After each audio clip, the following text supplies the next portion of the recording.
कादम्बरी ने मारी रेखाबेन को गोली, हो गई रेखाबेन की मौत, लेकिन आ गया जुगल के सामने कादम्बरी का राज। जी हाँ, पुष्पा इम्पॉसिबल की कहानी एक ऐसे पड़ाव पर आ पहुंची है जहां एक तरफ कादम्बरी, जिसे यह पता लग जाता है कि रेखाबेन पुष्पा से मिलने वाली है। कादम्बरी को यह बात काफी अच्छे से पता है कि अगर रेखाबेन ने पुष्पा को उसका राज बता दिया, उसका पर्दाफाश होने से कोई भी नहीं रोक सकता है। लेकिन हम देखते हैं कादम्बरी जो कि पुष्पा की जगह पर रेखाबेन से मिलने के लिए वहाँ पर पहुंच जाती है। यहाँ पर रेखाबेन को यह लगा था कि यहाँ पर यह पुष्पा होगी, लेकिन कादम्बरी पुष्पा के भेष में आई थी। यहाँ पर रेखाबेन सारा का सारा सच बता देती है कि तितली दीप्ति की बेटी है, कादम्बरी की नहीं। यह सुनकर कादम्बरी जो कि पुष्पा के भेष में आई थी, यह सुनते ही कादम्बरी रेखाबेन को गोली मार देती है। लेकिन कहानी में जब ट्विस्ट आ जाता है, जब ये सारी बातें सुन ली थी जुगल ने, हाँ जुगल जो कि कादम्बरी के पीछे पीछे आया था, और अब जुगल के सामने सारा सच आ गया था। जुगल को जैसे ही यह सच पता लगता है तो जुगल इसके बाद कुछ ऐसा करता है जिसे जानने के बाद आपके भी होश उड़ जाएंगे। तो आखिर पूरी कहानी क्या है, चलिए जानते हैं आज की इस वीडियो में। कहानी की शुरुआत में हम जुगल और पुष्पा को देखते हैं। जुगल जो कि पुष्पा को कहता है, अगर इन सारी चीजों में कांची का हाथ रहा तो तितली का क्या होगा। जुगल कहता है, कांची अगर ये सारी चीजों में कादम्बरी का हाथ रहा तो क्या उसे ऐसे ही छोड़ देगा। कादम्बरी ने इतना बड़ा क्राइम करा है। जुगल और पुष्पा यह बात कर ही रहते हैं, लेकिन तब भी पुष्पा के पास कॉल आता है कि था रेखाबेन का। रेखाबेन जो कि पुष्पा को याद तो नहीं बताती है, वह रेखाबेन बोल रही है, बस इतना वह पुष्पा को कहती है, पुष्पा तुम्हें मुझे एक इम्पोर्टेंट बात बतानी है, इसलिए आज रात 11 बजे जिस जगह का एड्रेस दूंगी वहाँ पर आ जाना। रेखाबेन यहाँ पर पुष्पा को यह भी वार्निंग देती है कि इस बारे में किसी को भी मत बताना, अगर तुमने कुछ भी होशियारी करी तो मैं वहाँ पर आऊंगी ही नहीं। अगर ऐसा हुआ तो तुम्हें तुम्हारी जिंदगी का राज पता ही नहीं चल पाएगा, वो राज तुम्हारी जिंदगी बदल सकता है। अब कहीं ना कहीं पुष्पा काफी हैरान हो जाती है, सोचती है कि आगे ऐसी क्या बात होगी जो कि उसकी जिंदगी बदल सकती है। अगले पल हम राशि और पुष्पा को देखते हैं, जो कि राशि की एंगेजमेंट वाले दिन की वीडियो क्लिप देख रही थी। पुष्पा की नजर जाती है एक ऐसे वीडियो में जहाँ पर पुष्पा देखती है कादम्बरी जो कि एक महिला को बाहर ले जा रही थी। यह चीज देखकर ही पुष्पा तुरंत बुलाती है प्रार्थना को, और प्रार्थना को ये सारी ही चीजें बताती है, वह वीडियो क्लिप भी दिखाती है। अब यह वीडियो देखने के बाद ही प्रार्थना समझ गई थी कादम्बरी जिस महिला को ले जा रही है वह और कोई नहीं बल्कि रेखाबेन। अगले पल हम जुगल और कादम्बरी को देखते हैं। कादम्बरी जो कि यहाँ पर पैकिंग कर रही थी। कादम्बरी को हैंड टू हैंड अपने गाँव ही जाना था, लेकिन यहाँ पर जुगल कादम्बरी को समझाता है कि ऐसा कुछ नहीं होने वाला है, तितली की जान को खतरा नहीं है। जुगल और कादम्बरी यह बात कर ही रहते हैं, लेकिन इतने में वहाँ पर पुष्पा और प्रार्थना आ जाते हैं।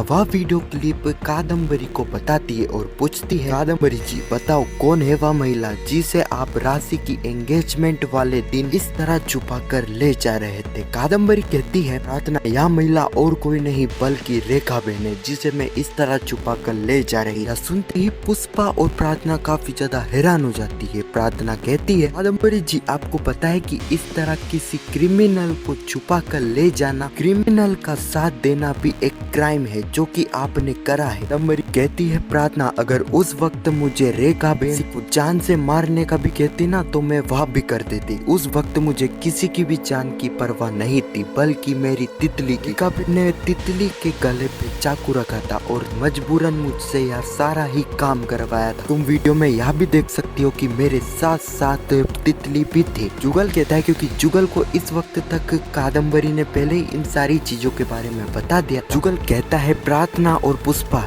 इस बारे में कादम्बरी सही कह रही है, क्योंकि कांची ने मुझे पहले ही इस चीज के बारे में बता दिया था। कांची ने तितली की जान बचाने के लिए ही रेखाबेन की मदद करी है। इतना सुनकर यहाँ पर प्रार्थना और पुष्पा वहाँ से तो चले जाते हैं, लेकिन हम देखते हैं अगले पल हम देखते हैं कि पुष्पा जो कि प्रार्थना को कहती है, प्रार्थना 100% यह कह सकती हूँ कि रेखाबेन और कादम्बरी के बीच में एक ऐसा कनेक्शन है जिसे हम पता नहीं लगा पा रहे हैं। अगर उस रोज रेखाबेन को चोल से बाहर ही जाना होता, रेखाबेन उसी वक्त ताने बाने से ही बाहर आसानी से चली जाती, लेकिन रेखाबेन ने ने ऐसा नहीं करा। रेखा बेन कादम्बरी के घर पर आई और कादम्बरी के साथ ही जुगल से निकली। कादम्बरी और रेखा बेन के बीच में एक ऐसा कनेक्शन है जिसे हमें पता लगाना हो। प्रार्थना और पुष्पा यह बात कर ही रहते हैं, लेकिन तभी वहाँ पर पुष्पा को फिर से रेखा बेन का कॉल आता है, जो कि फिर से पुष्पा को याद दिलाती है कि वह रात को 11 बजे उस जगह पर आ जाए। हाँ, पुलिस को लेकर मत आना, वरना मैं वहाँ पर आऊंगी ही नहीं। तुम्हें अपना वह राज पता भी नहीं चल पाएगा। फोन कट होने के बाद यहाँ पर प्रार्थना पुष्पा से पूछती है किसका कॉल था, लेकिन हम देखते हैं कि पुष्पा इस बारे में प्रार्थना को बताती ही नहीं है। अगले सीन में हम प्रार्थना को देखते हैं जो कि सीधे आती है कादम्बरी के पास। पुलिस वालों को प्रार्थना कहती है कि कादम्बरी को अरेस्ट कर लो। जुगल को भी देखते हैं, जुगल जो कि कहता है कि कादम्बरी मुझे तुमसे यह उम्मीद नहीं थी। इसके बाद हम पुष्पा को भी देखते हैं जो कि कहती है कि कादम्बरी और किसी के बच्चे को अपने बच्चा बनाने से वह बच्चा अपना नहीं हो जाता। अब यहाँ पर ये सारी बातें किसी को भी समझ नहीं आ रही आखिर यह हो क्या रहा है, लेकिन तभी हम देखते हैं कि ये सारी ही चीजें थी कादम्बरी का सपना। जी हाँ, ये सारी चीजें कादम्बरी अपने सपने में देख रही थी। कादम्बरी समझ गई थी कि अगर उसने जल्द से जल्द कुछ नहीं करा तो यह सपना हकीकत में बदल जाएगा। अगले ही पल हम कादम्बरी को देखते हैं, कादम्बरी जो कि लक्ष्मण को कॉल करती है और इस बार लक्ष्मण का कॉल लग जाता है। कादम्बरी लक्ष्मण को कहती है लक्ष्मण तुम कहाँ चले गए थे, तुम्हारा कॉल क्यों नहीं लग रहा था। लक्ष्मण कहता है कादम्बरी जी पुलिस मुझे चारों तरफ ढूंढ रही है, पुलिस ने हर जगह मेरे पोस्टर लगा दिए हैं, इसीलिए मैं छुपा हुआ था। अभी भी मुझे पुलिस ढूंढ रही है, मैंने तो इतना बताने के लिए आपको कॉल करा है। रेखा बेन अभी भी जिंदा है और रेखा बेन को मैंने देखा था। कादम्बरी कहती है लक्ष्मण अगर तुमने रेखा बेन को देखा था तो उसी वक्त उसका खेल खत्म कर दे। लक्ष्मण कहता है कादम्बरी जी मैंने आपको पहले ही बोला है कि पुलिस मुझे चारों तरफ ढूंढ रही है, बाहर जाने की रिस्क मैं नहीं ले सकता था।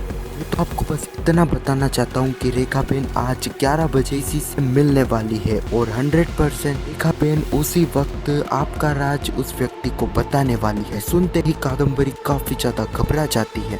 इस सीन के साथ यह एपिसोड यहीं पर समाप्त हो जाता है। अब आने वाले एपिसोड में हम देखने वाले हैं कादम्बरी जी से यह पता लग जाएगा कि रेखा बेन और किसी से नहीं बल्कि पुष्पा से ही मिलने वाली है। हम देखेंगे कि यहाँ पर कादम्बरी जो कि पुष्पा के भेष में 11 बजे उसी जगह पर पहुंच जाएगी रेखा बेन से मिलने। रेखा बेन को तो यही लगेगा कि आप पुष्पा ही है, इसलिए यहाँ पर रेखा बेन सारा ही सच बताएगी। वह कहेगी पुष्पा जी तितली कादम्बरी की बेटी नहीं है बल्कि की पुत्री यानी कि दीप्ति की बेटी है। इस चीज के खिलाफ मैं कोर्ट में भी गवाही दूंगी, लेकिन उसके बदले में मुझे आपको बचाना हो, क्योंकि यहाँ पर पुष्पा तो आ ही नहीं थी बल्कि कादम्बरी पुष्पा के भेष में आ चुकी थी। यह सारी ही बातें सुनने के बाद कादम्बरी अपना भेष हटाती है, गन हेड कर सीधे ही रेखा बेन को गन ठोक देती है। कादम्बरी को तो अब यहाँ पर यही लगा था कि अब उसका राज किसी के सामने नहीं आएगा, लेकिन यहाँ पर कादम्बरी जैसे पीछे देखती है तो कादम्बरी के होश उड़ जाते हैं, क्योंकि ये सारी ही बात जुगल ने सुन लेती। जी हाँ, जुगल के सामने कादम्बरी का सारा ही राज आ चुका था। तो यही कुछ कहानी है जो कि पुष्पा इम्पॉसिबल के आने वाले एपिसोड में हमें देखने को मिलने वाली है। जल्दी कादम्बरी एक्सपोज होने वाली है। तो आने वाले एपिसोड के लिए आप कितने एक्साइटेड कमेंट में जरूर बताना, और वीडियो पसंद आई तो वीडियो को एक लाइक जरूर करना, और पुष्पा इम्पॉसिबल के आने वाले एपिसोड की ऐसी वीडियो के लिए चैनल को सब्सक्राइब अवश्य करना। जब तक के लिए धन्यवाद।